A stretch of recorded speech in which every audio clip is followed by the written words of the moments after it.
Alrighty guys, so we are here for the final episode of Zero Escape, where I'm not actually going to be playing much of Zero Escape. There is one thing that I'm going to be doing in game, but I'm mainly just going to sit on this flowchart screen, and we're going to do a wrap-up episode where I read off a long list of things that my friend sent me. Some of them are answering questions that I had.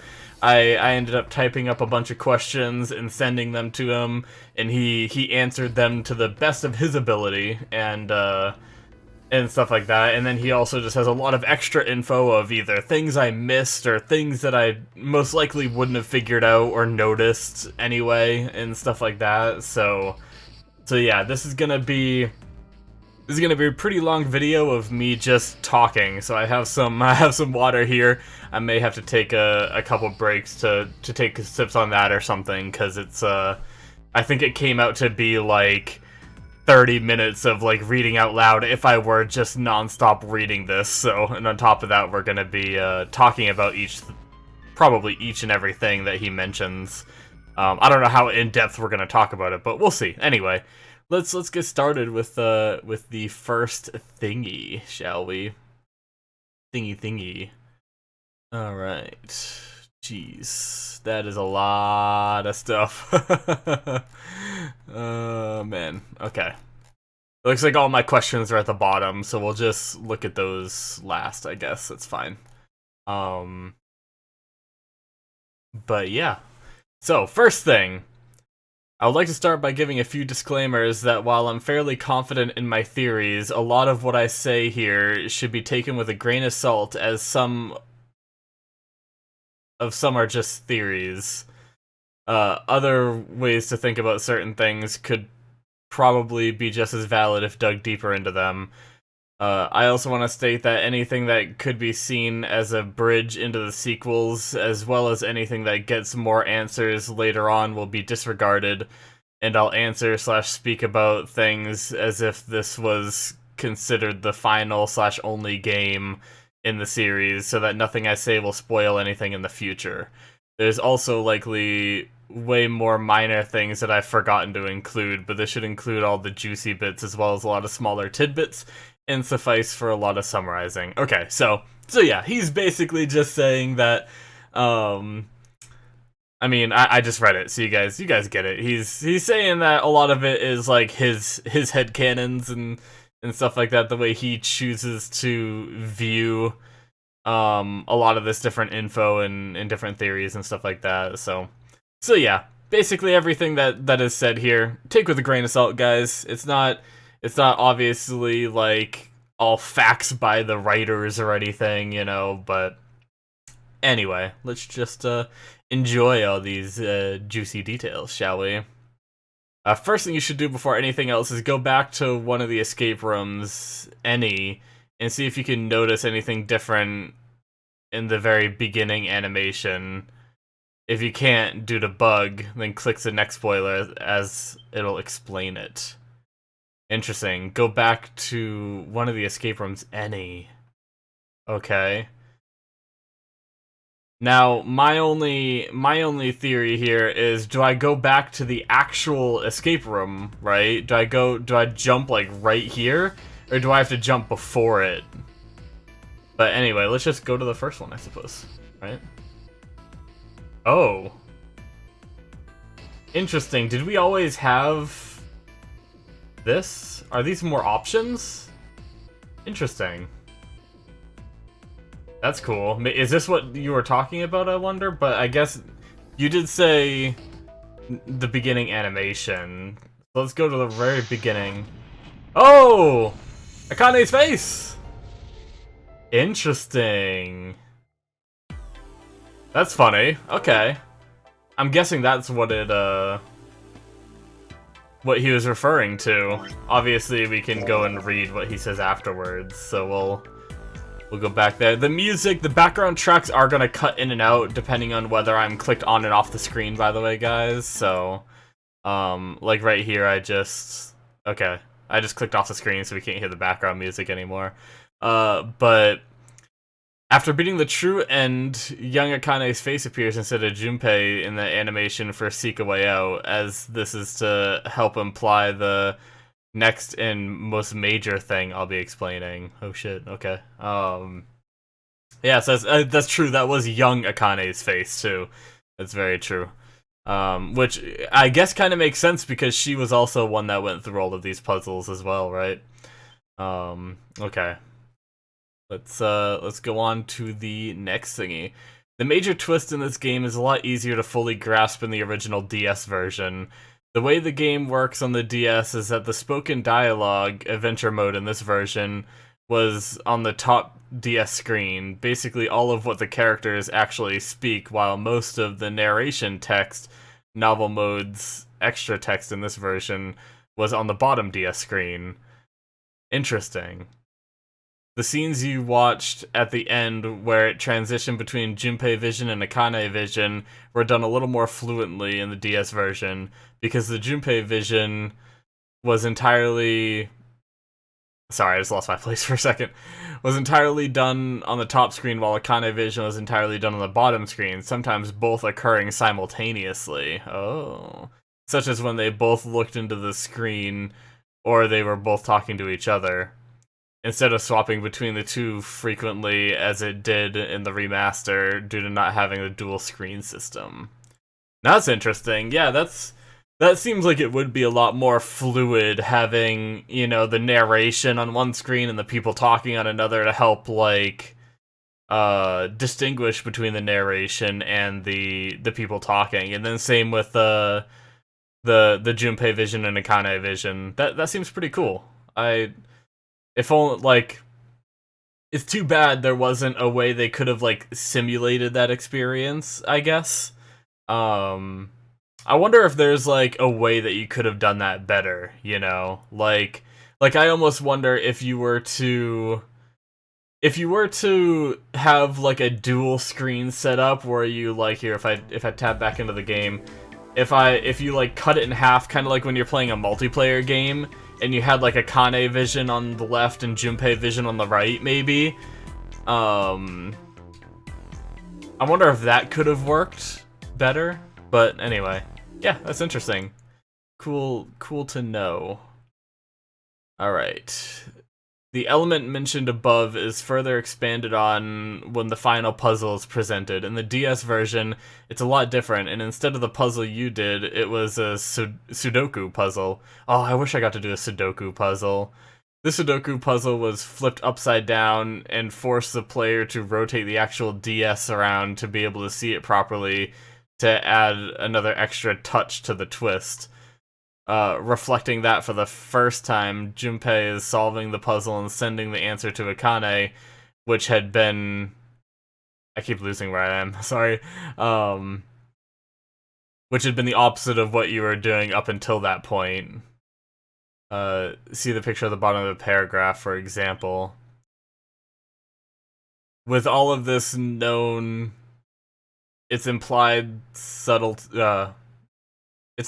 and subtly revealed that the portion of the game's narrative shown at the bottom DS screen, in your case the novel mode extra text, is presented from the 12-year-old Akane's point of view.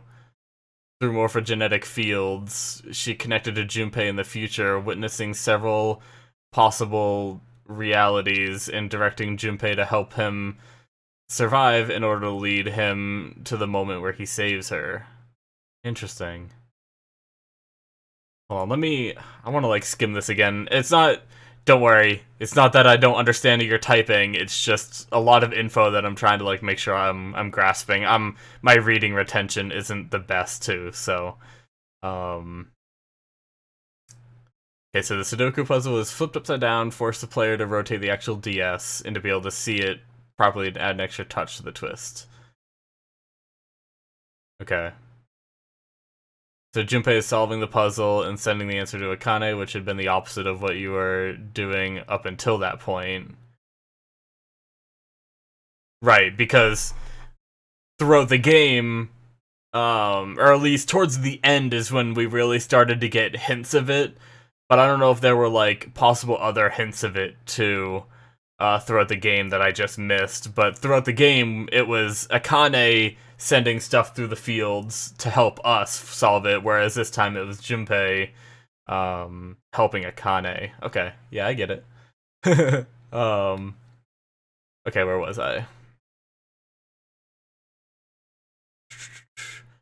The morphogenic field, she connected Junpei in the future, witnessing several possible realities and directing Junpei to help him survive in order to lead him to the moment where he saves her. The whole narration was young Akane. The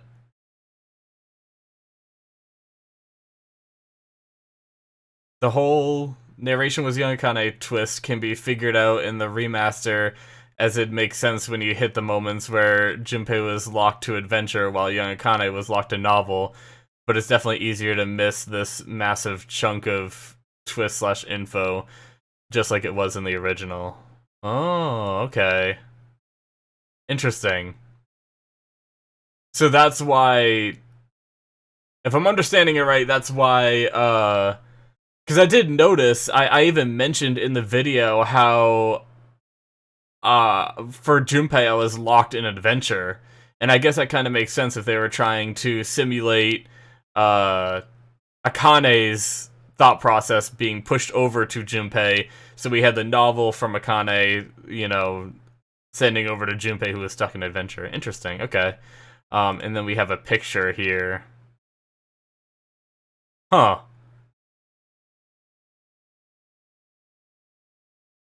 Interesting. Okay, a picture of the DS. I'll try to maybe include the picture for you guys too. Thrown in there, up on the screen too, as long as I can remember.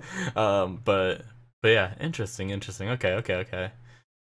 There's a lot of different narration moments where this makes a lot of sense, such as when it gives odd descriptions of corpses and comparing them to slugs, pizza dough, and tomato sauce. Those descriptions are actually being made by young Akane. How else would a 12-year-old with a more limited vocabulary describe something like a corpse? Wait, so that actually just blew my mind, because I just assumed that there weren't any corpses, or was that narration by her seeing through, like, Junpei's eyes the corpses? Because didn't all the kids make it out? There weren't any deaths except for, like, what we thought were Akane's, right? If I'm not mistaken. All the rest of the kids made it out, and then Akane was kind of, like, apparently maybe in, like, limbo or whatever. Well, there might be another answer to that later on in this, but that's interesting. So I didn't, like, I thought of that, but then I forgot to talk about it out loud when we were, like, seeing all the kids get out. So the first one that happened 9 years prior, the first Nonary game, didn't have any deaths, or did they simulate corpses to, like, try to show them the danger, right? I don't know. Interesting. But, I mean, my guess is, either way, it was talking about how Akane was able to view through Junpei what was going on his end, you know? So it's possible that she saw the corpses through that, and that's when she described them. That's kind of cool. I didn't really consider the fact that, you know, comparing the corpses to, like, slugs, pizza dough, and tomato sauce would be a childlike description until you mentioned that. Interesting. That's really cool. When Lotus beat Junpei up for saying her sign is the woman symbol with the devil horns, the narration says such violence. Oh, interesting. So that's, like, kind of Akane, like, talking through and seeing the violence or whatever. The narrator gets cut off during the safe ending. Ace draws his gun and puts it to Lotus's head. Young Akane can't keep up with things happening extremely quickly. Oh, okay. Man, that's crazy. That makes me want to, like, go back and replay the game knowing all of this stuff, like thinking about the narrator as Akane, you know? Damn. Another good example of Akane being the narrator is the scene when Junpei recalls his kidnapping. The narrator comments as Junpei goes towards the open window, "Huh, did I leave that open?" Which you assume is Junpei, but it's actually Akane. Interesting. Wait, so why would Akane think that, though? Huh, did I leave that open? I don't know. Because, I mean, that would make sense if it was Junpei. Unless Akane is, like, somehow thinking it's her place or something, and getting, like, confused between the two realities that she's seeing. Interesting. I'm not sure. I could ask my friend real fast, but it's not a big deal, I don't think. Yeah. Why did June, I'll be using this as her name most of the time when speaking about her present self, pressure Junpei so much on details about his kidnapping because she never saw it happen and she had to perform it herself. She's relaying all the information to her past self for later use. Oh, dude, that's crazy! Oh, I didn't even think about that either. Damn, like, that's nuts.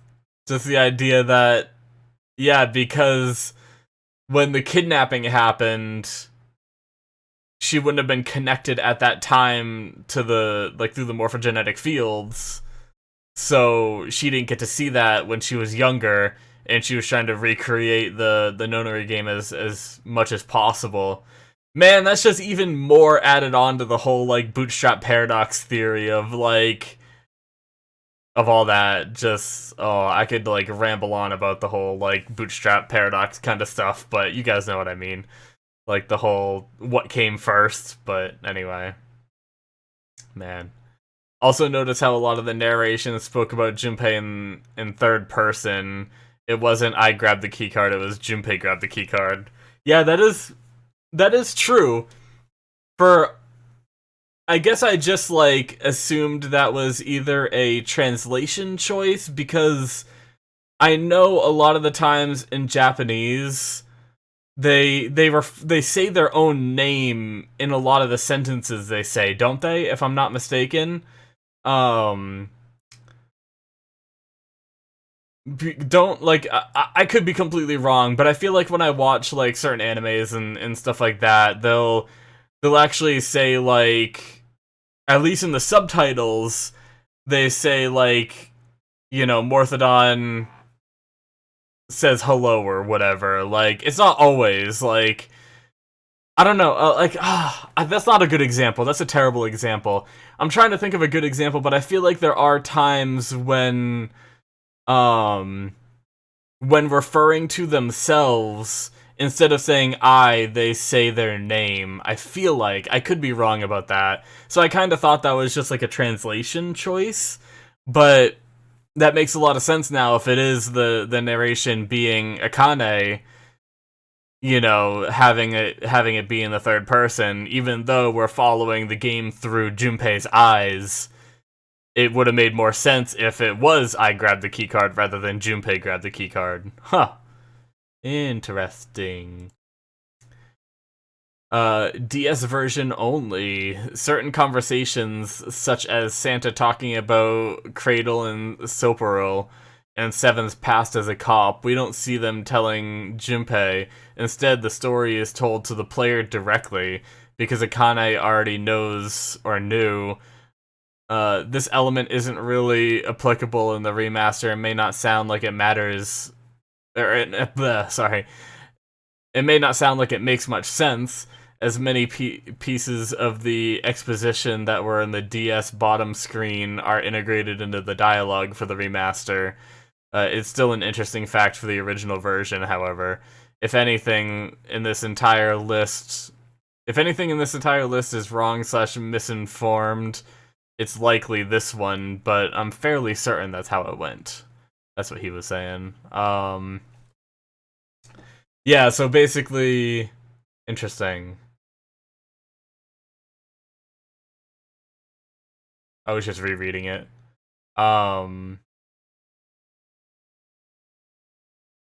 I don't remember those conversations enough to tell, like, I guess I always assumed that it was just talking to Junpei, I guess.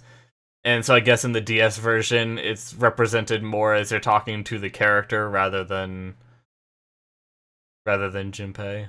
Hmm. I don't know. Interesting. Interesting factoid. Some people believe young Akane not being able to solve the simple Sudoku puzzle DS version shouldn't have been so shouldn't have been so difficult for her, considering most of the puzzles up to that point had been considerably more difficult. It makes a lot of sense, however, when you factor in young Akane was never given the rules of the puzzle. All the other puzzles up to that point were either self-explanatory or had some kind of clue hidden in the room, as well as other kids assisting too, who had a connection to their siblings in Building Q, which was presumed to have more clues such hints on how to solve the certain puzzles than on the Gigantic, as well as only being 12 years old and being alone under the pressure of the incinerator. Yeah, that's true. I didn't really judge Akane for not being able to figure that out. I guess it, like, for the like, my puzzle seems like a lot more difficult than a Sudoku puzzle, but I guess I also used to do a lot of Sudoku. Granted, I don't even know if I could do a Sudoku that easily anymore, you know? Like, I used to be really good at them, and now I'm probably not so much, because I haven't done them in a long time. But anyway, but yeah, I guess I could see where people were like, well, she solved all the puzzles up to that point, why can't she solve this one? But yeah, like, it does make sense. She's alone, she's 12, you know, like you said, the rules aren't clearly defined, which, if you've never done a Sudoku, then you're not going to know what the hell you're looking at, you know? Obviously, it's pretty clear for anyone that's done a Sudoku, and it seems obvious, but not so much for a 12-year-old, especially being locked in a room with a, you know, voice telling you every minute or two how you're about to be burned alive, you know? So, interesting. Alright. Also want to throw in this about building Q, or base Q, rather. And what relation the name base Q would have to the Q door at the end. Oh, I didn't even make the connection between building Q and the Q door at the end. I just didn't think of it. Makes sense considering the whole base mechanic, though it's always been called building and not base, so maybe it's a bit of a stretch to come up with that small humorous theory. I don't know, I mean, yeah, it is an interesting, like, play on words, having, like, the building queue and just calling it base queue instead, you know? Yeah, I don't know how that would, like, it might not make sense with the whole, like, base system, like, going through, like, you know, base 10 and all that stuff, but yeah, that is just an interesting little coincidence with, well, not coincidence with the naming, but almost seems like kind of, like, I wonder if that's, they obviously planned that, right? I wonder if they called building Q and had Q as the last door. At the very least, that. Referring to it as base Q, I don't know if they, you know, intended for that or anything, but yeah, cool. Didn't think about that either. Like, I didn't even factor in the fact that it's called building Q and then the last door is a Q. I was just so enthralled in the story at the point when that was revealed that I just didn't even think about it. There's another factor in relation to the thing 2 paragraphs above, that Sudoku was nowhere near as popular during the time the first Nonary game started, but became more popular prior to the second Nonary game happening, and would explain why Junpei was able to easily solve it and relate to young Akane, especially when the dialogue, DS only, said, a Sudoku? Seriously, that's it? I'm not sure if this part entirely adds up for me personally, if I'm comparing it to real life periods or years, but I'd still like to think of it as an interesting fact if true. Could also just be written off that 12-year-olds don't do Sudoku, so it makes sense she wouldn't understand it. Yeah. Yeah, I mean, I'd probably go with more of the age aspect personally, because I can't imagine like my 12-year-old nephew trying to do a Sudoku at all. Granted, I was fairly young when I really got into Sudokus, but I don't think I was 12 years old. I definitely wasn't 12 years old. But that being said, I guess I don't know if the Nonary game was supposed to be placed in the present of when the game came out and then 9 years prior. I guess that would put me at a pretty young age, right? Like a relatively young age anyway. It might have been before, because I was trying to think, like, it's been a while since I've done Sudoku, so I was trying to think of when I used to do Sudoku in comparison to when Akane would have been experiencing it in the game, you know, but I think this game came out in, like, shit, now I'm drawing a blank. It's like 2009 or something, I want to say, which means 9 years earlier would be 2000. Yeah, I would have been pretty young. Yeah, that would have been well before I got into Sudoku. Okay. Yeah.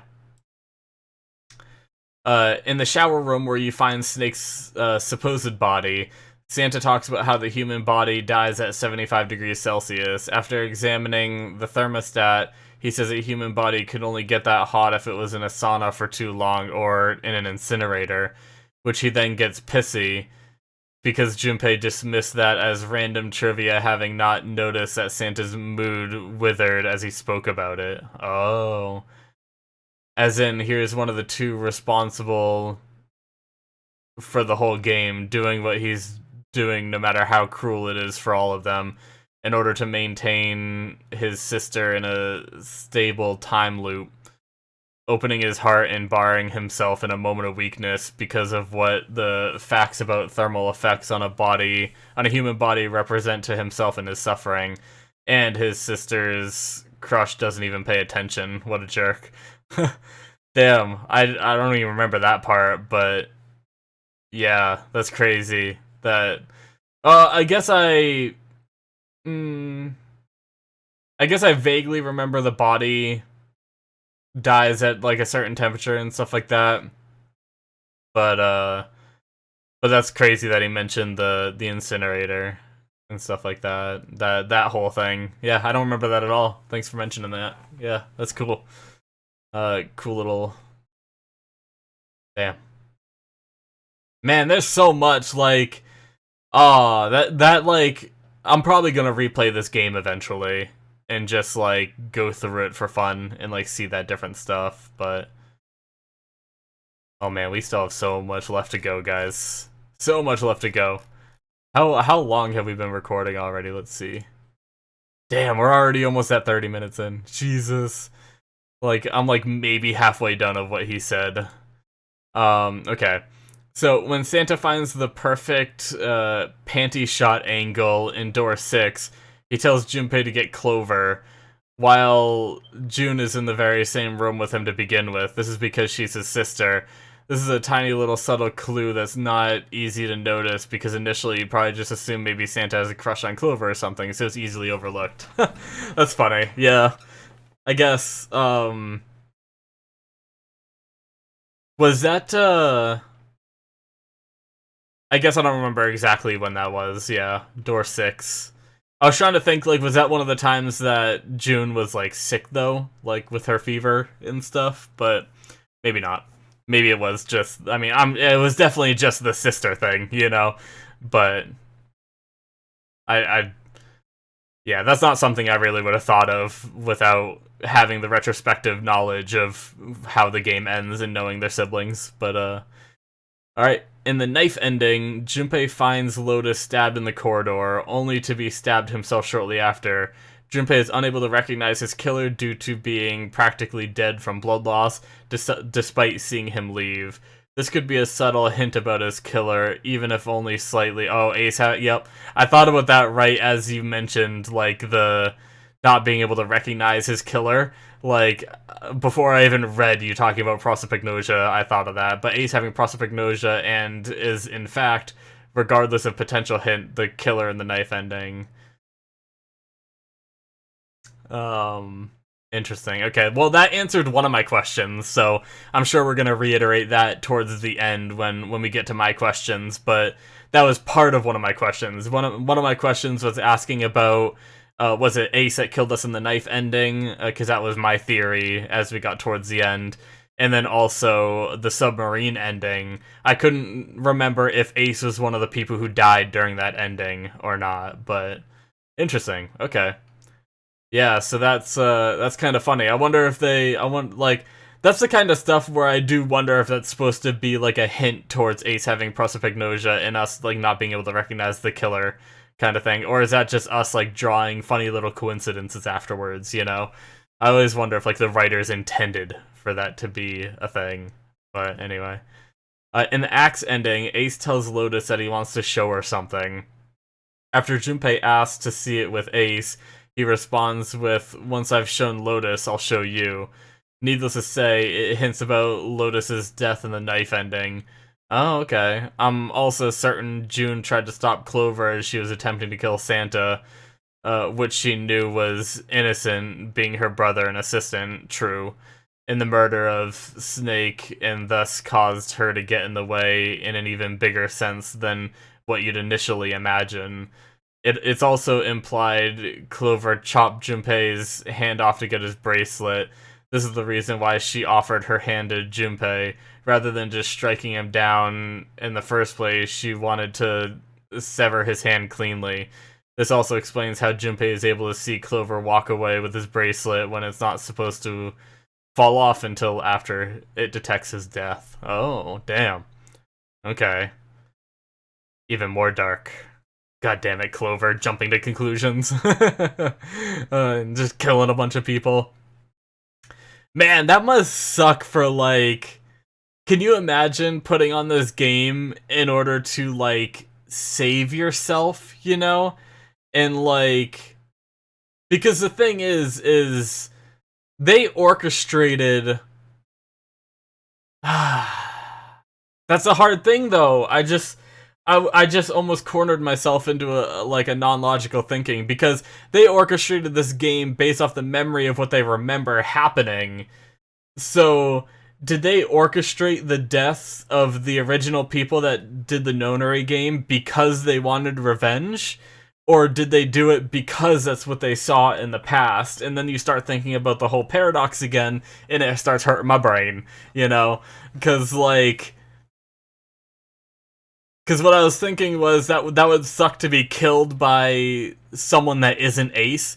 Like, I bet Santa and June the whole time were very wary of Ace, because they knew everything, you know? But they didn't expect Clover to just go chop everyone up because she thought her brother was dead and she just lost her shit, you know? And, like, can you imagine setting this whole thing up with the goal of, like, saving your sister only to have her die there in that whole scenario that you set up, you know? Oh, man. And a lot of other people died, too. But I was thinking about, like, that just got me off, like, the topic of, like, technically, June and Santa are kind of the reasons why those other guys died. Like, sure, Ace is the one that pulled the trigger, but they're the ones that essentially put the gun in his hand, you know, metaphorical gun. I know they didn't die by a gunshot, but, you know, they made it possible and stuff like that, but for that to happen. But knowing what we know now is that because they saw the stuff in the past, so they're just recreating it, or would they have, like, wanted to do this anyway? I don't know. Man, that hurts my head to even think about. Anyway, in the submarine ending, okay, so we're about to get another answer to one of my questions. This is the other part of my question, probably, we're about to get the answer to. In the submarine ending, it's implied and basically confirmed Ace is in fact the killer again. He was faking being dead on the staircase next to Clover and Santa. Oh, okay. And Seven only checked Clover to confirm she was dead. This is further backed up by the fact Lotus's bracelet was noticed to be missing again. The reason the locked doors were just open with no explanation is because June had unlocked everything to run from Ace, presumably a setting/command in her bracelet that would activate everything, or a master key of some sort. Huh. Yeah, that is interesting. I didn't factor in the fact that like all the doors being open could be in June being the like deepest one in could have been because of that. Huh. That's a really cool little detail to think about as well. And I kind of assumed it was Ace, but I guess Ace was one of the ones that was shown dead, but I guess, yeah, he was just faking it. I guess Ace is just lucky as hell that they didn't check him and checked, you know, Clover instead to confirm that she was dead. If that is the case, but in the safe ending, it's assumed Santa was the one taking on the voice and role of Zero. And oh, okay, I think this is another one of my questions. Yeah. It's assumed Santa was the one taking on the voice and role of Zero, and was also the only time there was ever direct contact with someone from Zero. The rest of the times had been voice recordings and never actually responded or answered any of the participants. It was also set up so that Ace would burn in the incinerator on that ending, just like he had done with young Akane, very poetic. It also makes sense when Zero says, "You didn't lose, it was me who lost," as Santa had lost his sister on that timeline. Gotcha. Yeah. That was one of my questions and assumptions, was that that it was Santa filling in for Akane, because Akane was with us when we had that conversation with Zero, and since he was responding, it wasn't a recording, you know? Although, wait. Big brain stuff. Oh my god. I wonder if you thought of this, Secret. Secret's the name of my friend who is doing all this. Like, I just had a theory. What if because Akane remembered, because young Akane saw all that shit, right? Through her vision, like, would she have seen those improper timelines?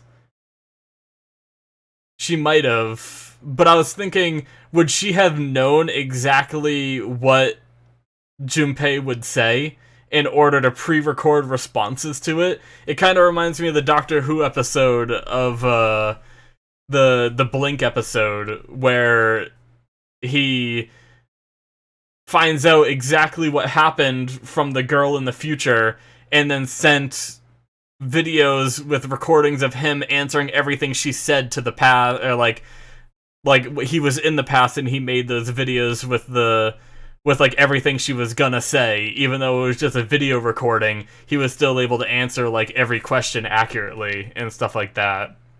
Oh man, I wonder if like that's something to consider as well, you know? Or I mean, it could easily have just been Santa doing it too, you know? Oh my god. I like that, like, I like that shit quite a bit.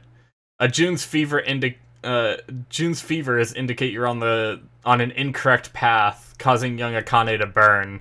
The exception is June's fever after Clover is threatened by the ninth man near the beginning, even though she planned for him to do that based on what she saw from Junpei in the future, while still giving Ace the choice to prevent anyone from dying. The terror sparked in everyone by that event made her incinerator fate feel much more likely of a reality than it had previously been.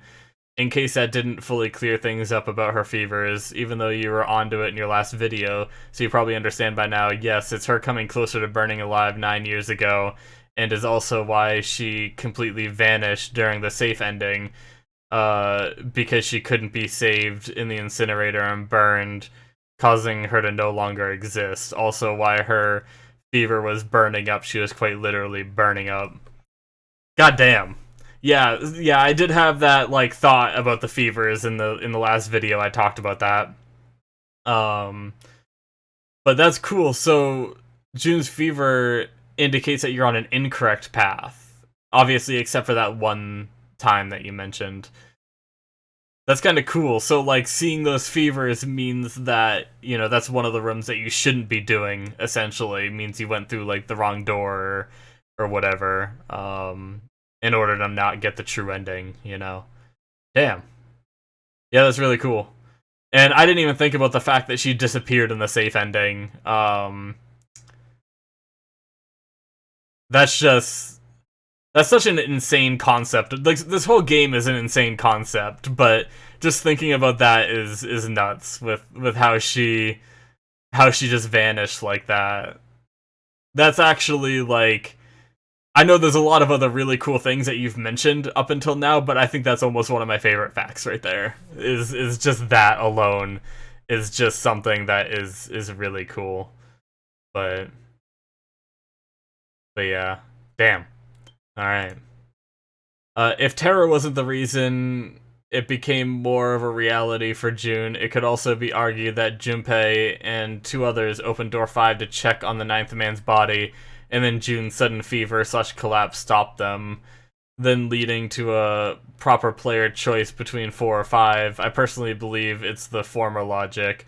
However, especially with how it seemed like everybody, most at least, was struggling to get over that mental hurdle of pushing forward, knowing the potential dangers. Man, that makes, like, all of your wrong choices seem so much more terrible when you know, like, the end game. Like, can you imagine just, like, being June and knowing how the true ending is supposed to go, but you can't orchestrate it, and seeing, like that time that, when we opened door 5 to check on the ninth man's body, door 5 was the wrong door to go through, and I actually said, like, oh, like, in my first playthrough, I said I wanted to go through door 5. Like, from that point on, did June just know that she was screwed? You know? Since she knew all this info? Yet she still, like, was able to play the game and not, like, lose her composure, you know? Interesting. You'd think that they'd do, like, some other stuff, you know, if they did realize that, if she realized that, like, oh no, he went through door 5, this isn't the right, like, this isn't gonna be the right way, you'd think she'd, like, take matters into her own hands to try to save herself, you know? But, anyway. Interesting. Why does June make such a big scene when everyone's looking at the destroyed body of the ninth man and what everyone thought was Snake? At first, you just pass it off as kinda realistic reaction to being in such a tense situation while seeing such mangled dead bodies, but then you find out she wouldn't be feeling like she was in a tense situation due to already knowing, and she was the one who set up both of the deaths. It could have been just to make herself look the part of the innocent, although it's highly likely she did it to get Junpei to focus on her and stop looking at the bloody scenes. She knew her 12-year-old self was watching through Junpei's eyes. She did it so her 12-year-old self didn't have to see the horrific scenes for any longer than need be. A simpler answer is that she needs everyone to accept that it's Snake. She doesn't want the body to be examined too closely. Faking a total breakdown draws attention away from the body to herself. Yeah, I guess that's true, but, like, it's also, I'm pretty sure there was one pathway that I took where we went and looked at the body after going through the laboratory, where we found out about Snake's fake arm. And maybe that was, I can't remember if she had her breakdown in that scenario, too. And if she did, that's also possible that, you know, she didn't want Junpei to, like, notice the arm thing, too. Which is kind of like what you said, too. There was also...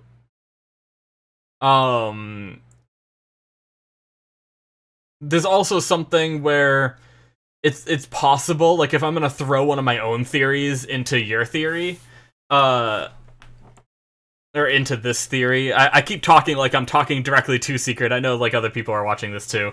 But the,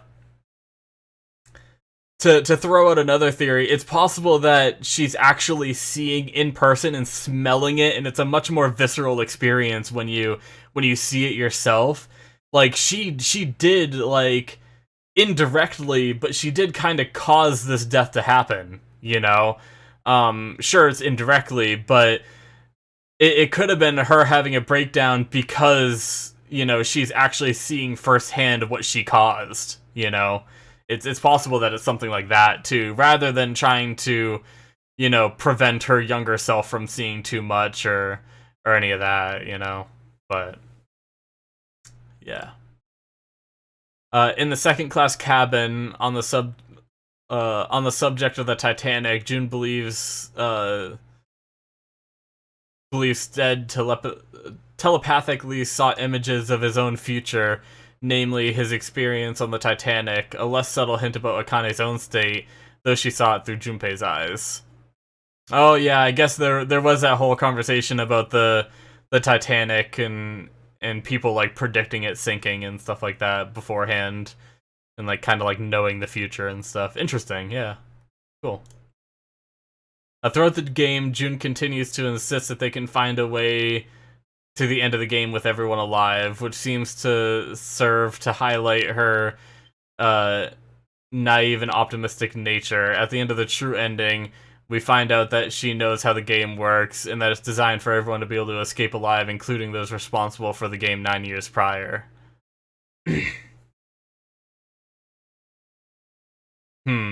Yeah.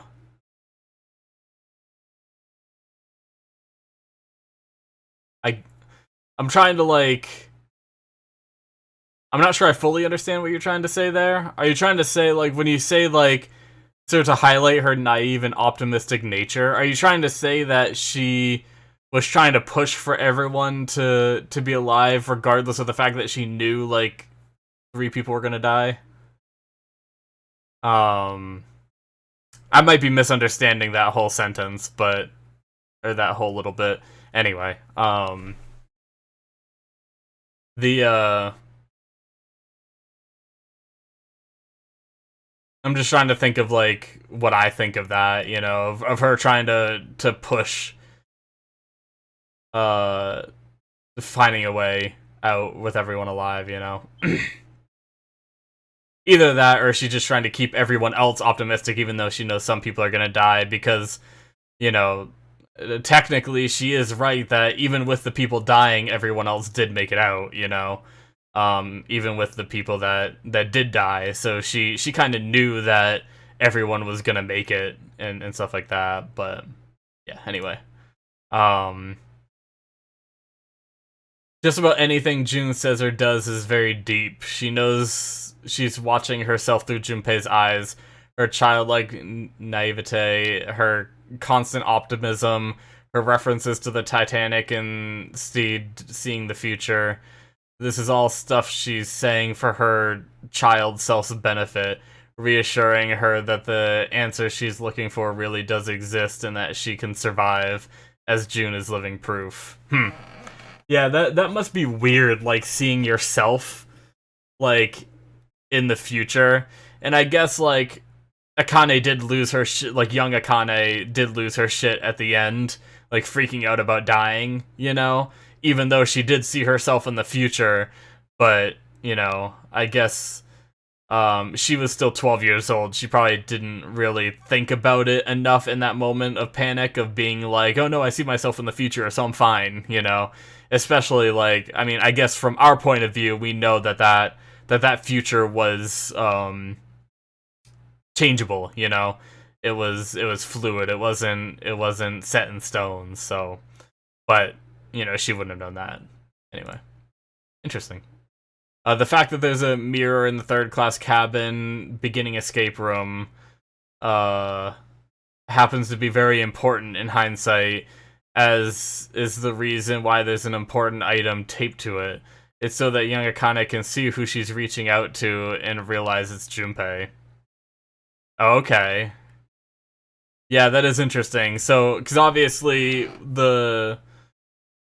the way young Akane sees is through Junpei's eyes, so she wouldn't necessarily know who she's viewing through, you know, so that way, right at the beginning, she was able to see who it is. That's cool.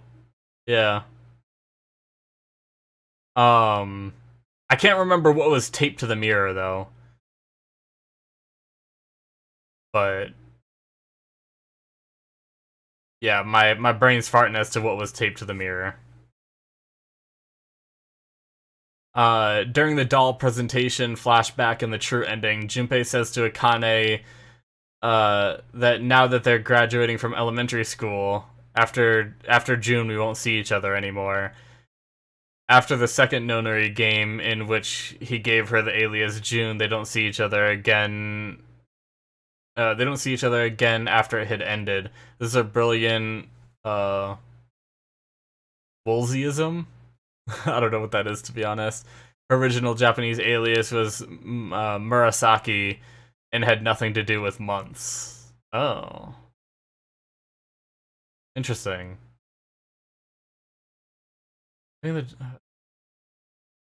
Wait, so was it just like a... I guess I don't know what the Woolseyism is. I was trying to think, like, does that mean that, like, Murasaki having nothing to do with months in the original Japanese, does that mean that the English, like, translated that in a way that was, like, very fitting to the story?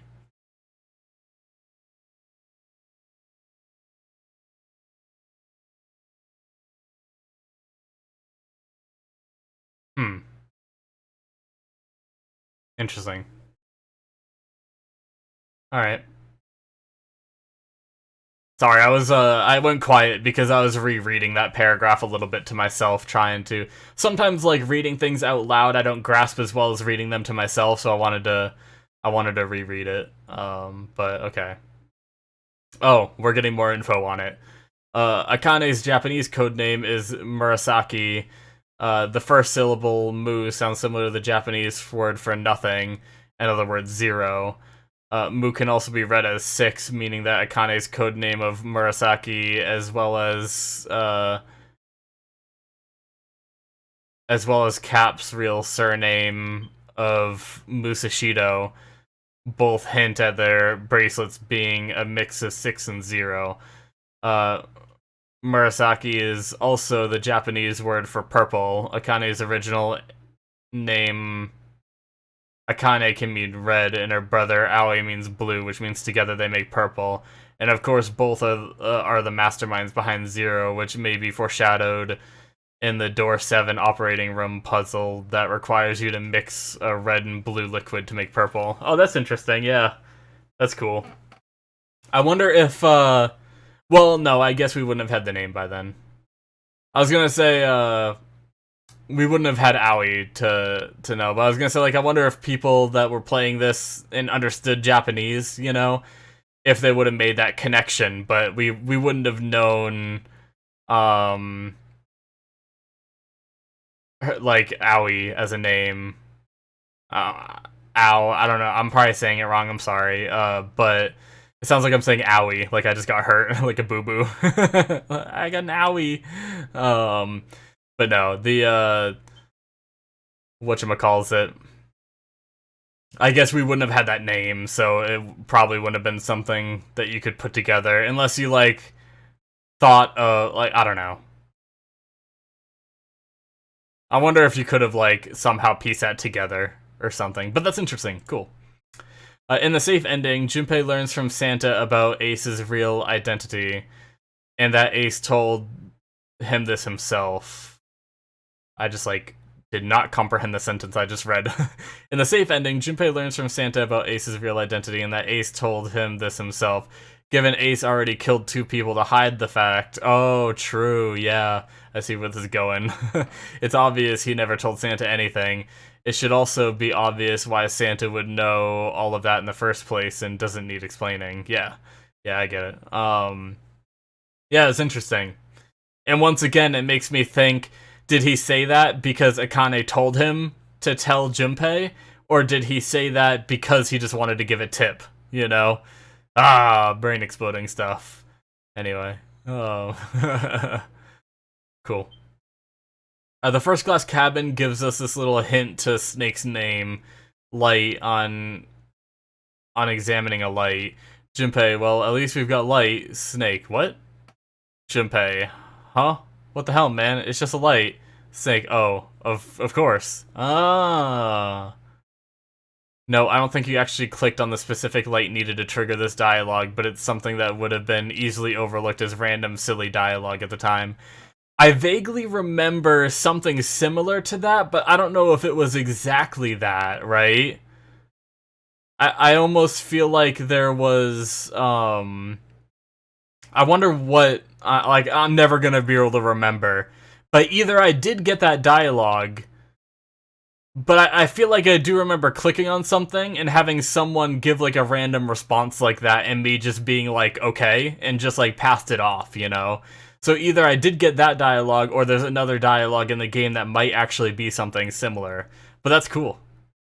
I love little, like, secret shit like that, like, we just wouldn't understand otherwise. But, oh my god, we're already 55 minutes, and there's still, like... Oh my, there's still quite a bit left. Alright. I'm not gonna try to zoom... Like, I'm gonna try to go a little bit quicker, but at the same time, I'm still gonna be thorough, if that makes sense. So, anyway. In the true ending, you find out that the last 9 door is actually a Q. This works better in Japanese, as the word 9 in Japanese is Q and is pronounced like the English letter.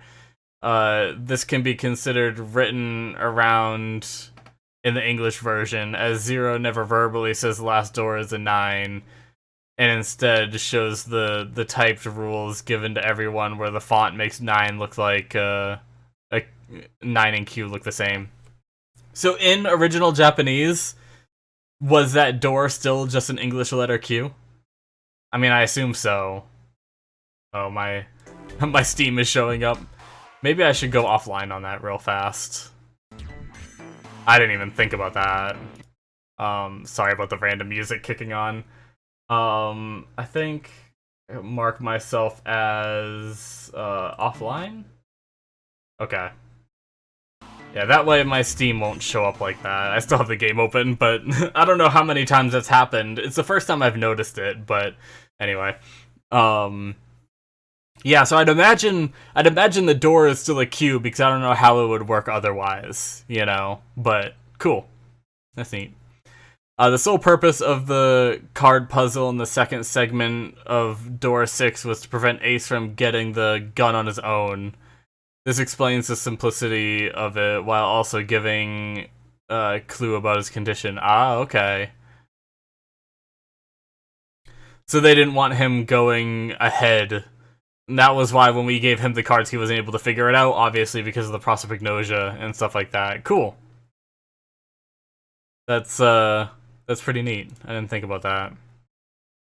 Should you choose to go back to the hospital room while searching for Snake, Santa will tell Junpei that he shouldn't trust anyone in the game, not even the person he's closest to.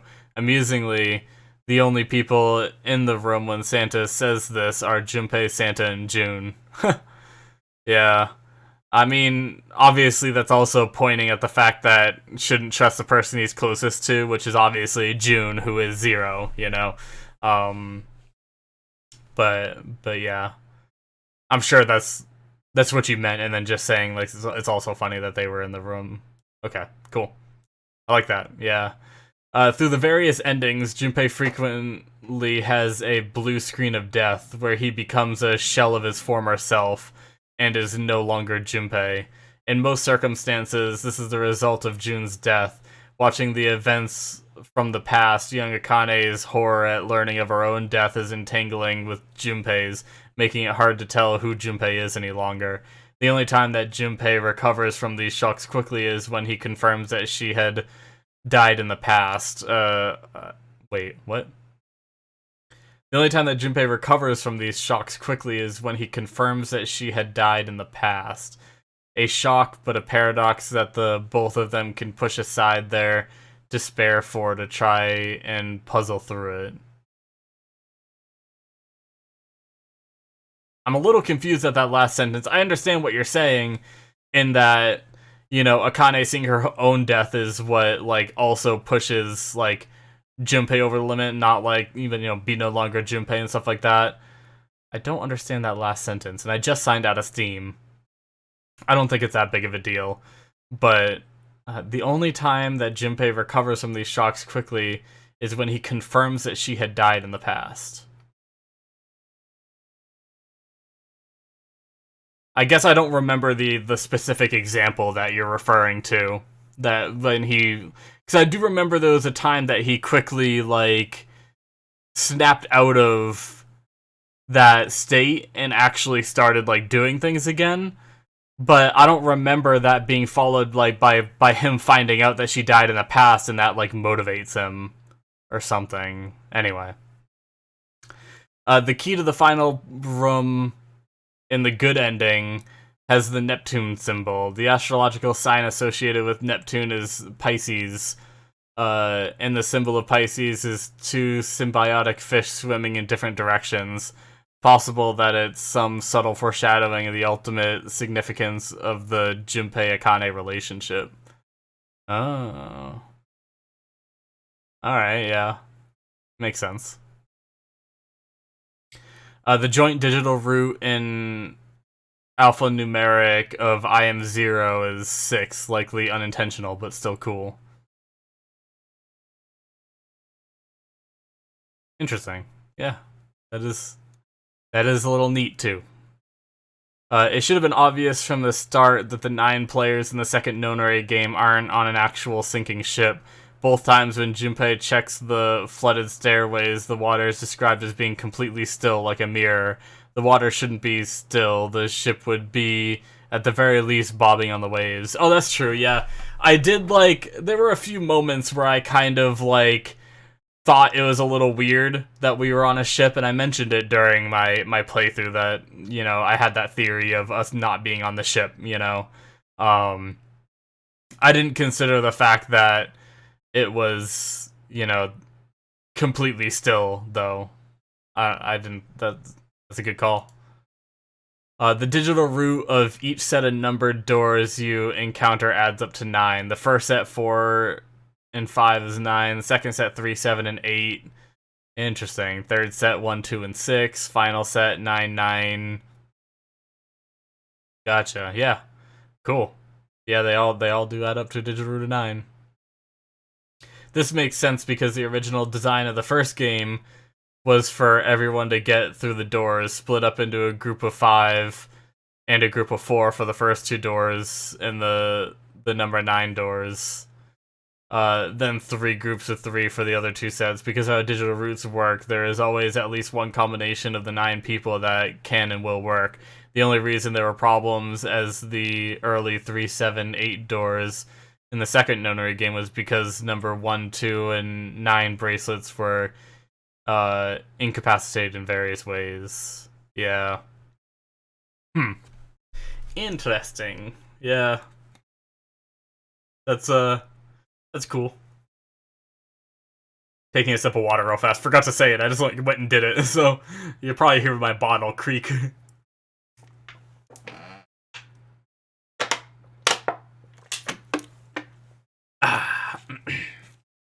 Okay. We're getting there, guys. We're making good progress. We're getting pretty close. Ace knocked himself out in the hospital room, forcing the remaining players to go through the 7 and 8 doors and skip the 3 door in order to cover up the murder of Snake. I figured that. But those 2 doors led to the acquisition of the Jupiter key and the Earth key, respectively, the former of which allows for the access to the central staircase, and thus the option to use the ladder in the Saturn keycard acquired earlier to unlock 2 new paths, namely the path to the 1 and 6 doors, the latter of which lead to the chapel containing the number 9 doors, and the former of which contains Musashido and the Uranus keycard. The only astrological key obtained before said doors after passing through the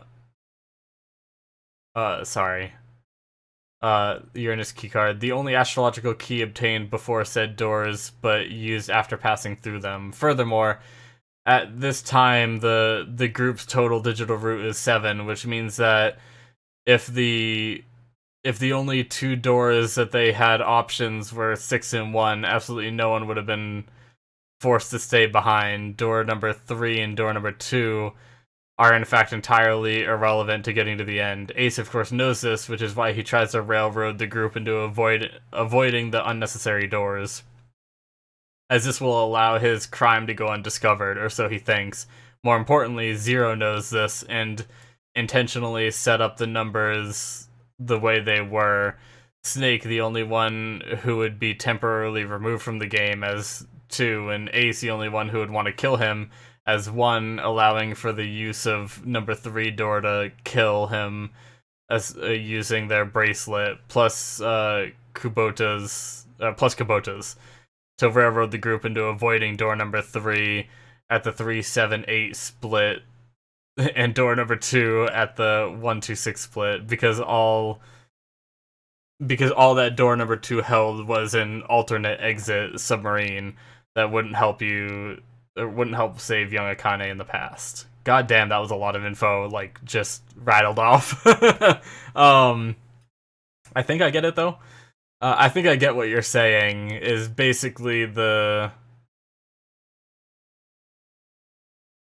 Like, I probably couldn't have worded it any better than you did, honestly. Like, it's very confusing, but I think I get it. So yeah, I don't know how to like reword it out loud to try to like make it sound like make more sense though, but yeah, that's interesting. In the true ending, Clover makes a list of all the doors June has gone through to point out that Snake's idea that her 6 is really a 9 isn't feasible. And then it's pointed out that Santa has gone through every one of those doors with her, so if his 3 is really a 0, it works. No one points out that in that specific timeline, Lotus also goes through every one of the doors with them as well. While there are plenty of obvious in-game reasons why Santa makes... While there are plenty of obvious in-game reasons why Santa makes more sense, it's interesting that it wasn't pointed out. Lotus was the true mastermind all along. There was also the scene at the beginning where you either have June and Santa open the 5th door to see the corpse, or Ace and Lotus.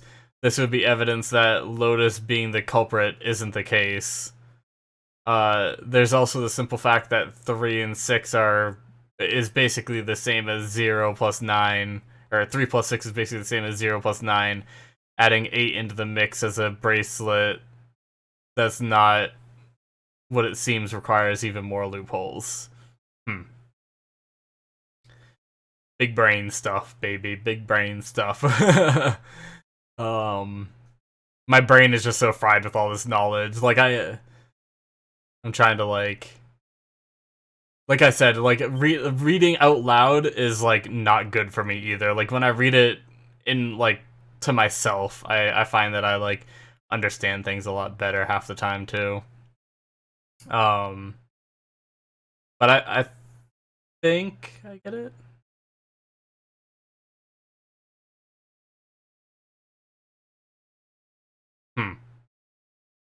Yeah, I don't remember, it's also, like, tied with me not remembering, like, some of the early stuff in the game, too, which, like, I'm just not good at remembering, like, little details and stuff like that. So yeah, there's a few of these things these facts that maybe if I had them explained in another way, I would, like, it'd really click, even more, but yeah. Why do Reds and Deads display asterisks instead of proper bracelet numbers? Because if they did show numbers, the actual value of Santa's, June's, and Cab's bracelet would be exposed immediately.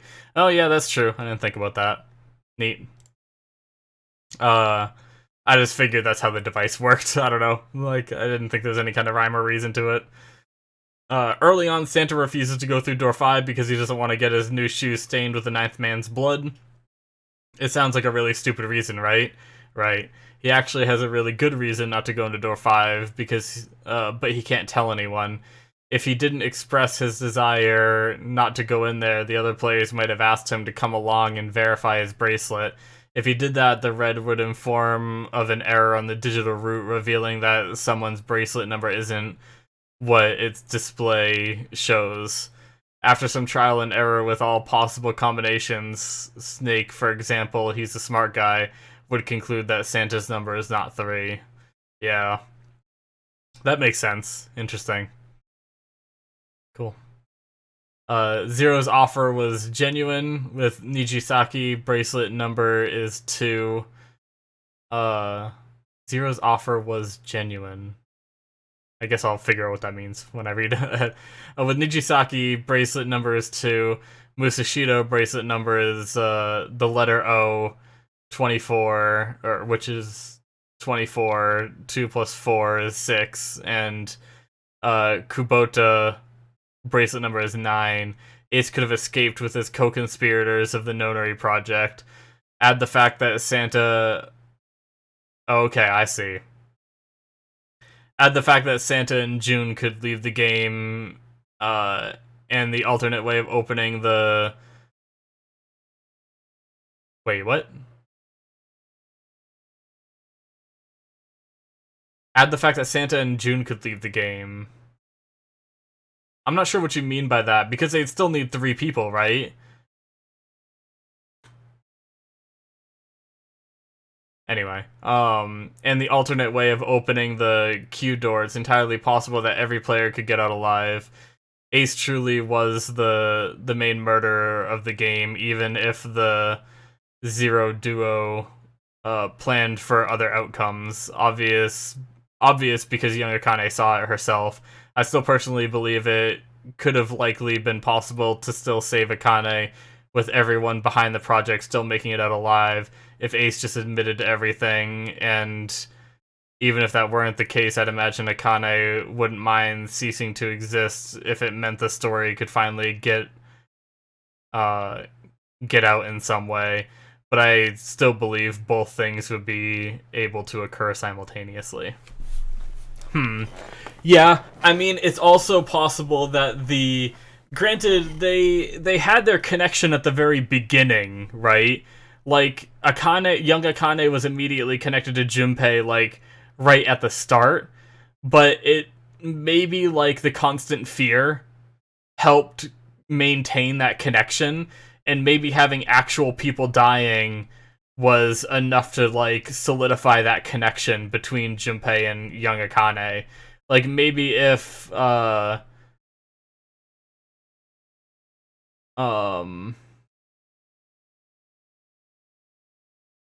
maybe if, like, Ace just admitted to everything and they did, like, I don't know. I mean, you did say that she'd be okay with, like, disappearing and stuff like that, or ceasing to exist. I don't know. Yeah. Interesting, though. Cool stuff. I'm trying to, like, word out what I'm saying, and I'm, like, having a hard time, like, finding the words to like, say what I'm thinking on that matter. Like, basically, I'm a little confused by what you meant by the fact, like, Santa and June could leave the game. Like, I guess, unless, like, I mean, obviously, you mentioned them having, like, a master key or some kind of command. They could have just done that, too, earlier, you know, when she was, like, running from Ace and opening all the doors. But maybe I'm misinterpreting what you're saying there. Or what my friend's saying there. It's hard because, like, my friend's gonna watch this video, so I'm, like, talking to him, but I'm also, like, reading it for you guys too, for anyone else that's watching. So it's, like, a really weird thing. I feel weird, like, just talking to him sometimes, as if I'm talking to him. But anyway, but yeah, I do wonder if the deaths had to happen in order for that connection to stay as strong, or else, like, would they just lose the connection because there wouldn't be, like, because your body gets used to fear, right? So, like, the initial fear of being trapped on the ship is scary, right? And then the flooding was scary and all that in the first room. But I feel like after a couple escape rooms, if no one died, it would just, like, become routine and you wouldn't be as scared anymore, and then maybe young Akane wouldn't have that connection with Junpei anymore, you know? That was just something I was just thinking about. But if you go by the interpretation that Seven was an accomplice to June and Santa all along, then a scene early on takes on a new meaning. It's Seven and June who suggest everyone adopt code names to prevent Ace from figuring out who's who too early. I think there was a scene near the very end that gave the impression that Seven knew everything all along, his satisfied look while they were in the vehicle. However, I don't personally believe he knew anything more than what he gave off. I think that scene simply implied that, or he was satisfied by his misremembering of what happened 9 years prior. I like to think his amnesia was created by the fact that there were two possible outcomes given the situation and Junpei's choice. The amnesia may have been forced by Akane or Aoi, or just created as a result of the split timelines. Either way, his memories of the outcome where Akane dies gets mixed up with the memories of her being saved, and regardless of the way he got the amnesia in the first place, the overall paradox is likely what caused him to misremember things. If it was Akane or Aoi that caused them, I'd like to think that maybe they spoke with him prior to it and explained in more detail about everything, and perhaps he gained memory of that back afterwards, which explained why he looked content with what happened during the very end in the vehicle. The torture brain machine device from the one optional room seemed to give us hints on that being true. Interesting. Yeah. That was one of my questions too, which I guess you kind of answered there. It's like it seems like it's not, fully answered. There's only like speculation, But that was one of my questions of like what was that Seven stuff at the very end, of him like having the satisfied look and stuff like that. So I guess that kind of answers it. So that's interesting. Like I kind of like the idea that his like memories being, or his amnesia being due to the split timeline, It's a kind of cool little thought, but it definitely could have just been, Akane and them doing some kind of like drug or something to make him lose memory. But because like I'm trying to think like if Seven had his memories throughout the whole game, I wonder what that would have like done to the story, right? Like, did they have to do that in order for that to happen, or like would the game still have worked if he had all of his memories, or like would he have recognized Santa right away? I don't know how different, like, I guess we saw how different Santa looked, but I was kind of able to recognize it right away, even though I missed like what Snake had said earlier of like because Snake had already told us that that Santa was in his group, and for some reason I just overlooked it and didn't think of it. And then when I saw Seven's story, I was like, oh, that's probably Santa, I wonder if he would have made that connection too, and maybe that would have changed up the dialogue like a lot. But anyway, interesting. The planet locks in the original area with the main staircase and 4 and 5 doors are Sun, Saturn, and Earth. So planets numbers 0, 6, and 3. And what number bracelets did the people behind the nonary game have again? Yeah, that's cool. The other locks can be related to the other participants as well. Mars and Venus 4 and 2, and Uranus and Neptune 7 and 8 are located in the same areas of the ship. Now, Mercury, Elevator 1, and Jupiter, Door 5, are also in the same area because both players 1 and 5 are very important for Zero's plan, but are not Zero's accomplices. Interesting, yeah. That's cool. I wonder if they, once again, I wonder if that's stuff that they, like, intended to do, or if they're just happy coincidences. That's neat, though. This exchange takes a whole new meaning if you consider what happened to young Akane originally. June says, Jumpy, you lit the candle. Junpei said, yeah, you want me to light your heart on fire? Oh, and then June just said ... Junpei was ... And June said, Jumpy, don't quit your day job, okay? Huh. Yeah, that's funny. that's really funny. Nice. We're almost to my questions. So we're just about done here, guys. Junpei's misunderstanding conversation with June at the elevator seems like a joke, until you realize it's pretty unlikely that June's description of drowning would have been heard from people who have experienced it, as she claims. Instead, in this context, she is probably describing her own experience of drowning in an alternate timeline, the submarine ending via Junpei POV. Considering she describes the fuzzy, free-floating feeling right after saying, "I'll go to heaven," there might be something to this. Two of the ways that Junpei can die involve drowning. The sub ending, where after getting stabbed in the back and falling into the pool of water, and the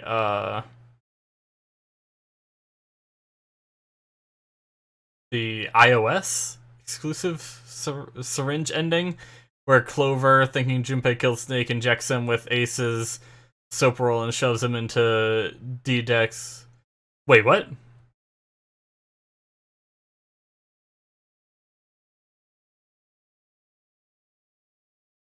And the iOS exclusive syringe ending? I didn't know there was an iOS exclusive. I didn't know there was an iOS exclusive ending. Is that a typo? Did you actually mean to say iOS, or did you mean to say DS? Because like I don't know what. Anyway, I think he might have meant the DS, possibly, but so apparently, I guess that's new to me, that there's an ending where Clover thinks that Junpei killed Snake and injects him with the Soparol and shoves him into D-Deck's flooded staircase face down. Damn. This would be significant and makes sense because of young Akane watching things through Junpei's eyes for most of the game, sharing his experiences. Interesting. Alright. Cool. The saddest part about the submarine ending isn't that almost everyone died, it's the fact that Snake is still trapped in the coffin and has to starve to death or run out of air while not knowing where he is and being trapped in a small space. The same thing likely happens to him in the knife and axe ending, because no one took the note, unless Clover takes her axe to the coffin when she hears someone in there. Even worse, if she chopped the coffin open and found Snake was still alive, not only did she kill everyone for no reason, but the two of them can't even escape the final exit door, and the final exit... Oh, wait, what? But the two of them can't even escape because the final exit door is actually a queue. I gotcha, I just read that wrong. Unless they planned ahead and made sure they kept all the bracelets with them, not just 3 at that point. Oh, damn. Yeah, that's crazy. I didn't even think about the fact that, you know, in some of those endings, Snake would have just had to starve to death in that box. Oh, that'd be terrible. Oh, man. Unless they had, like, unless they had, like, some kind of timed release, you know? Like, I wonder if, given enough time, if you could find a way to escape, you know? Like, most of the doors were, like, steel, but some of them seemed like maybe wooden. Like, I wonder if you could have taken the axe and had enough time, if you could axe your way just completely out of the building, you know? So, like, I wonder if they could have somehow escaped still, you know? Obviously, that's something that we could never really know, but unless, like, all the walls and stuff were lined with, like, steel or something. But, yeah. Damn. In the axe ending, young Akane, narrator, says that Clover is surrounded by light. Where is this light coming from? The fire from the incinerator that she's trapped in? It could also refer to the fact that Clover and Snake are siblings and Snake's real name is Light. She could be surrounded by light in that his supposed death is causing her reacting and behaving in this way, which leads her to become vengeful and insane. Or given Junpei's sudden compliance with her suggestions, it may imply that Clover, as a transmitter, having a nervous breakdown, is warping Junpei's worldview and making him incapable of resisting. Interesting. Huh. Yeah, I don't know. That's some interesting little ways to interpret that. Cool. Cool.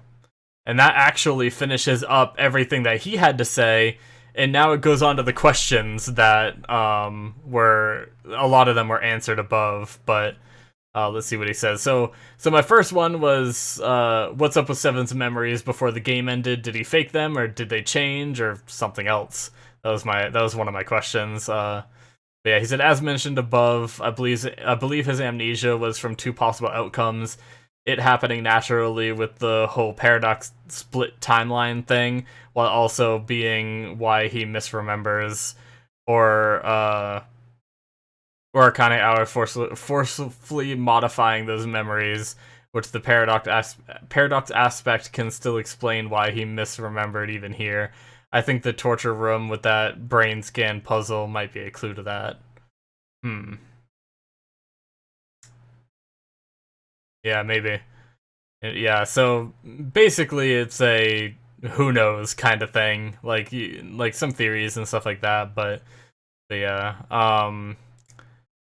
Yeah, one of my other questions, like I mentioned before, was who killed us on the other endings? Was the knife ending Ace? Was the submarine ending Ace? We kind of went over that already. Yeah,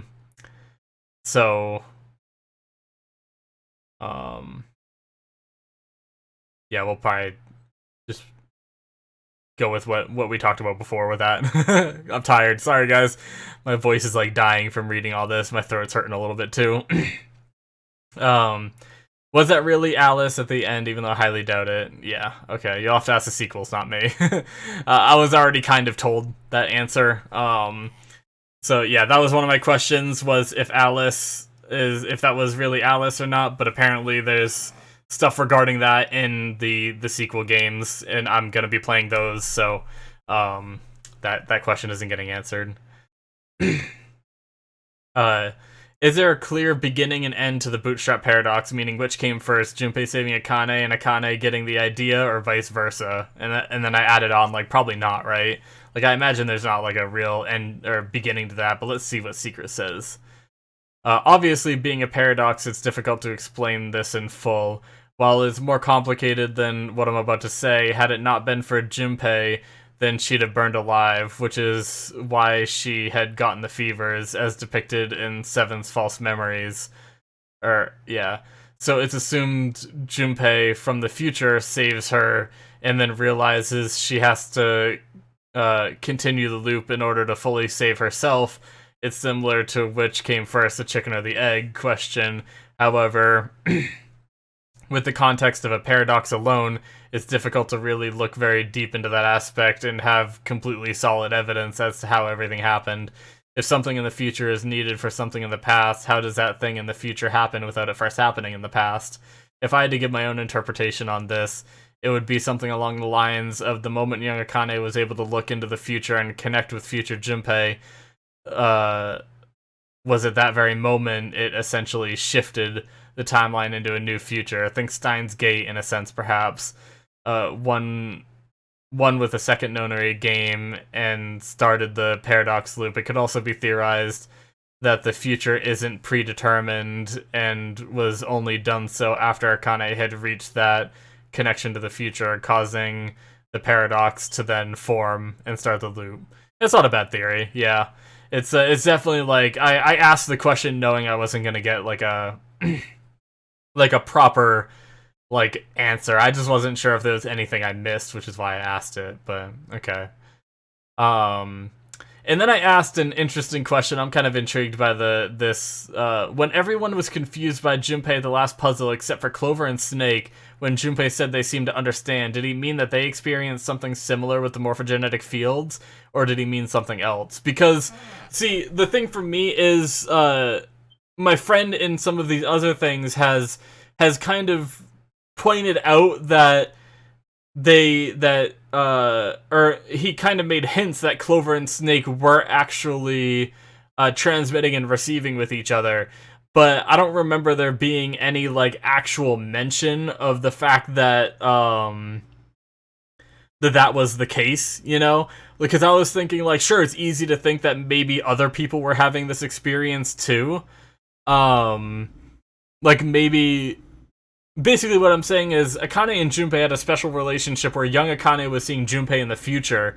I don't think everyone else was having that, but I don't know if everyone else was also having, like, if the morphogenetic fields were actually working just in real time between Building Q and the Gigantic, you know? So, let's see what he says, though. As Snake and Clover were a part of the experiment run 9 years prior, they were more aware and educated of the phenomena, having experienced it personally, and could quickly grasp what was happening due to having done so in the past and understood better what was happening there, even if it was slightly different than their own, which was purely built into the present timeline. However, it was still essentially the same in terms of how communication went, as far as I know. Both Seven and Lotus don't have nearly as much familiarity with the subject, so it's obvious they don't understand as well. I also want to point out that Akane was special as far as the morphogenetic field goes. She could both transmit and receive. Yeah, I was talking about that in the video, I believe. This could be partially why the mix-up happened and she was put on the ship with her brother mistakenly. Oh, yeah, yeah. That's true. They did mention putting them on the... Yeah, because I guess, like, it's just to assume that Clover and Snake had the morphogenetic field thing happen to them, you know, as well, so... Okay. That's what I wasn't sure of, because I felt like there was no, like, hard evidence that Clover and Snake and the other kids that were back in the one 9 years ago actually had that morphogenetic field thing actually work, you know, because it was obviously an experiment. But okay. Oh boy, that's a hell of an answer to this one. So my question was, Junpei said there were never detonators. So what happened to the ninth man and fake Snake? Did they have the only real detonators, or did Akane trigger their explosives herself when they went into those rooms alone? That was kind of that was my question, just the fact that he said there were never detonators, so how were those two exploded? You know, that was basically my question. There were never detonators for the innocent people in the group. However, due to also being a setup for revenge on what happened, they were placed inside, I would assume, all four culprits and functioned how you would normally expect. However, Ace may have been an exception to that, meaning only 3 had detonators, possibly just the 2 that actually went boom, as they allowed him to either confess to the world along with saving his partners in crime, or freely but never actually saying to do it, murder the other 3 and essentially getting tricked and captured to be brought in for questioning by Seven at the end of it, which would explain another significance to his role in being one of the innocent people there. I believe this is so the truth can get out and everyone can know what happened, as I believe it was never fully made public what happened after the events 9 years prior. Gotcha, okay, so yeah, it's kind of like one of my thoughts was that the people that went boom were the only ones with the real detonators. Okay. I also want to say I believe characters like Snake and Clover were brought in from the past game to give more reassurance to young Akane, to make her feel more relaxed being around people she'd recognize from the initial Nonori game she's currently going through at the time. Though Snake's purpose was also to have Ace easily identify him due to being blind. I've got deeper theories for Lotus, as she's the only one with very little significance when compared to everyone else, which I'll explain them all in the paragraph below. Alright, some more of his theories. And then we only have one more question after this with a pretty short response, so... Oh, actually, it's stuff we already got answers for. Anyway, looking at it, but... Just about done, guys. I believe Lotus was there for her hacking skills, as she's needed to pass a puzzle in the 8 door and proceed toward the safe ending, which was needed to be able to reach the true ending. I believe Akane needed to make it as similar as possible to the original game, but she foresaw that the future group couldn't solve that puzzle, possibly down to the bootstrap paradox, in that young Akane saw her there for whatever reason. She needed to make sure that she grabbed everyone she saw when the time came to start the... Yeah. I mean, that could also be the answer to why Snake and Clover were there, is because she saw that they were there in the future. So, like, what caused her decision to be there, you know, and stuff like that. But yeah. She also was a major importance when revealing the prosopagnosia element to revealing Ace's true identity and colors.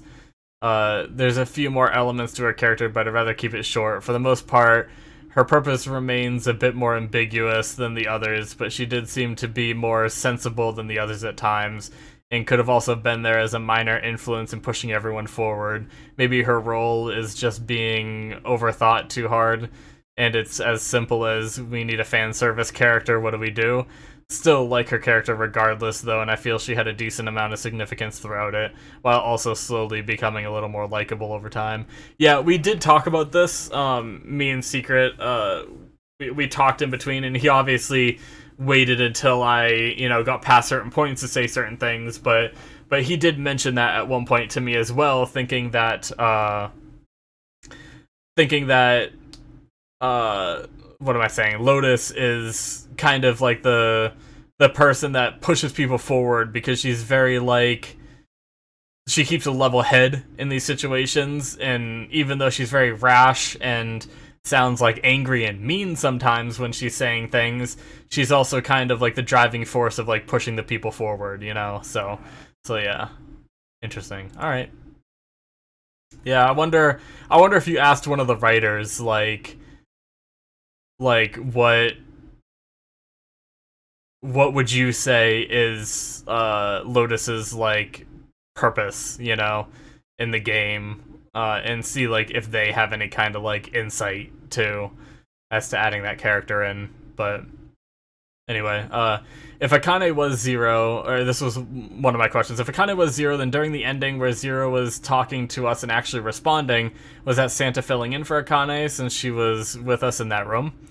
That was one of my questions that got answered earlier, so yeah, pretty much guaranteed that Santa was the one speaking in place of Akane in that instance, while also being the only time Zero as a person actually responds to one of the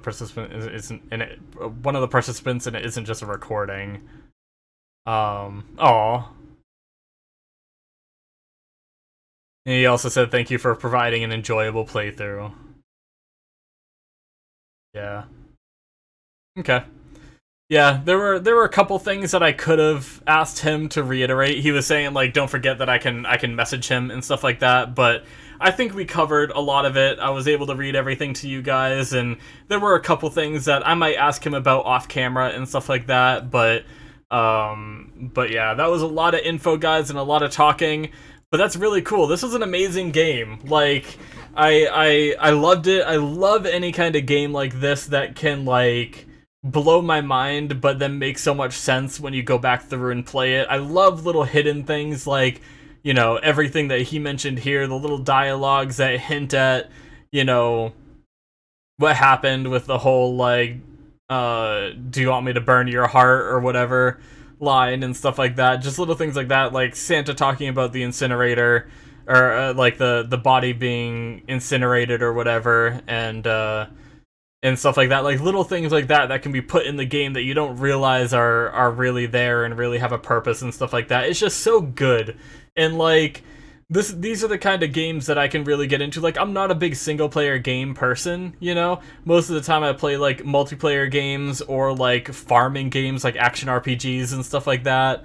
It really takes something special for a single player game, like for me to really enjoy it, And I think this one just nailed it. Like, I'm not a big fan of, like, Assassin's Creed, where, like, sure, there's a story there, but it's a lot about, like, the combat and fighting and stuff like that, too. Like, one of the Assassin's Creed I got into, but, like, I was never, like, too into, like, those kind of games and stuff like that. So, same with, like, Portal was another game that I really enjoyed. Obviously, the Danganronpa games I really enjoyed, and stuff like that. So, I'm really looking forward to Zero Escape 2, which will be coming in a couple months if you guys didn't hear me mention it in one of the other videos. But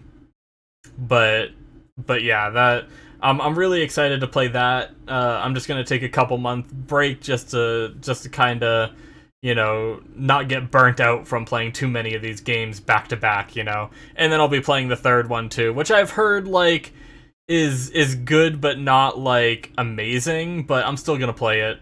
So I'm looking forward to to that one as well. But anyways, yeah, guys, that's going to be it for me. I need to go get some food. I'm actually starving. Thank you guys so much for watching.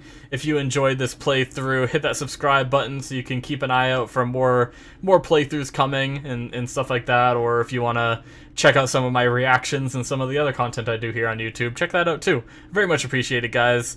Once again, thank you for watching, and I will see you guys in my future content. Bye-bye.